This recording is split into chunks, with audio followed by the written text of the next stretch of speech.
আসসালামু আলাইকুম। শখের রান্নাঘর থেকে সবাইকে স্বাগতম। আজকে আমি নতুন আরও একটি রেসিপি নিয়ে হাজির হলাম।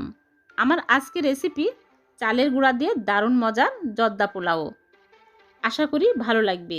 ভালো লাগলে চ্যানেলটিকে সাবস্ক্রাইব করতে ভুলবেন না। তাহলে চলুন শুরু করি। প্রথমে চুলায় প্যানে নিয়ে নিচ্ছি 1 কাপের একটু বেশি পানি। তারপরে দিয়ে দিচ্ছি স্বাদমতো লবণ। এখন পানিটাকে ভালো করে ফুটিয়ে নিতে হবে।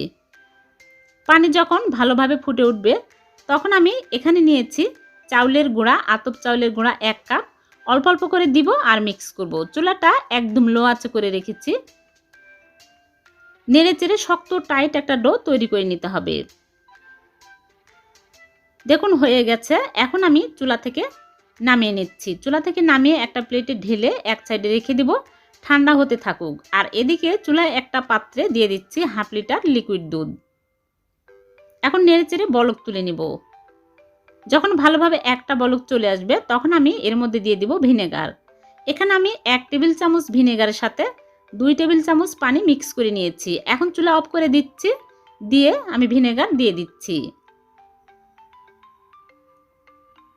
দিয়ে নেড়ে চেড়ে ছানা কেটে নেব।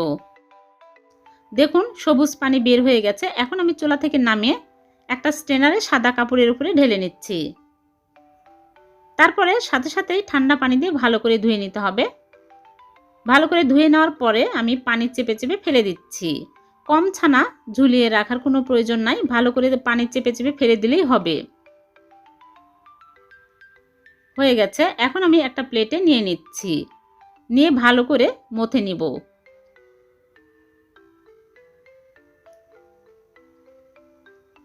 একদম ক্রিমের মতো করে মথে নিতে হবে। তারপরে এর মধ্যে দিয়ে দিচ্ছি 1 চামচ চাউলের গুঁড়া। এখন আবারও ভালো করে মথে নিব। মথা হয়ে গেলে আমি কাপড় দিয়ে ঢেকে এক সাইডে রেখে দিচ্ছি। আর এদিকে চাউলের গুঁড়ার যে ডো বানিয়ে রেখেছি ওইটাও ভালো করে মথে নিব। একদম স্মুথ করে মথে নিতে হবে। এরকম শক্ত ডো আমাদের লাগবে। মথা হয়ে গেছে, এক সাইডে রেখে দিলাম। তারপরে আমি চিনি শিরা তৈরি করার জন্য চুলায় প্যানে দিয়ে দিচ্ছি 1/4 কাপ চিনি আর পানি দিয়ে দিচ্ছি 1 কাপ। 3টা এলাচ মুখ ফাটিয়ে দিয়ে দিচ্ছি। এলাচের গুঁড়া দিলেও হবে। 2টা দারচিনির টুকরা দিয়ে দিলাম। এখন ভালো করে বলক, যখন ভালোভাবে বলক চলে আসবে তখনই চুলা থেকে নামিয়ে ঢেকে এক সাইডে রেখে দিব।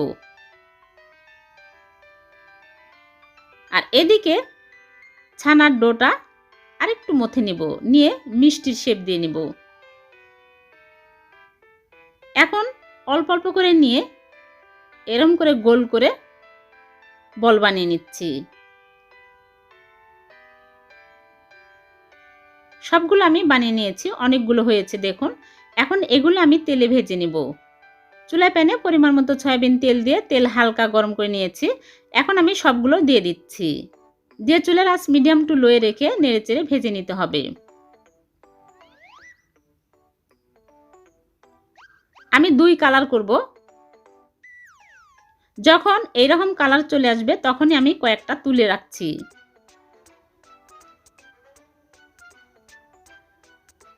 তারপরে গোলাপ জামুনের কালার করব। আর একটু নেড়েচেড়ে যখন এরকম কালার আসবে তখনই তুলে নিতে হবে। এখন আমি সবগুলো তুলে নিচ্ছি। এর চেয়ে বেশি কালার করবেন না, তাহলে মিষ্টির মধ্যে শিরা ঢুকবে না। সবগুলো তুলে সাথে সাথে আমি শিরার মধ্যে দিয়ে দিয়েছি। এখন আমি ওই তেলের মধ্যে যে চাউলের গুঁড়ার ডোটা ওইটা আমি গ্রেটার দিয়ে গ্রেট করে নিচ্ছি। এরকম করে, এই গ্রেটারটা সবার বাসায় থাকে। চিকন গ্রেটার হলে বেশি ভালো হয়, আমারটা একটু মোটা।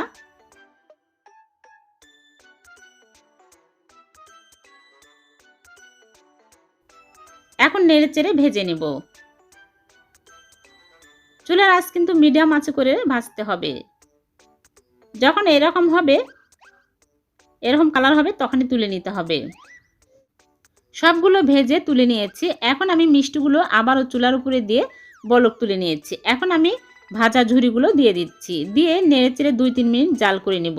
বেশি জাল করা যাবে না, তাহলে গলে যাবে। 2-3 মিনিট জাল করে নিয়েছি, হয়ে গেছে। এখন আমি চুলা থেকে নামিয়ে একটা সার্ভিং ডিশে তুলে নিচ্ছি, ছেঁকে তুলে নিচ্ছি।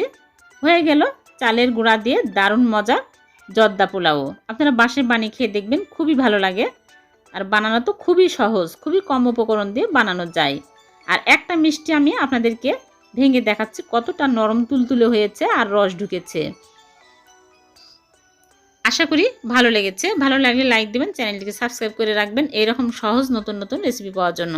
আবার দেখা হবে নতুন কোনো রেসিপিতে। সে পর্যন্ত ভালো থাকবেন। আল্লাহ হাফেজ।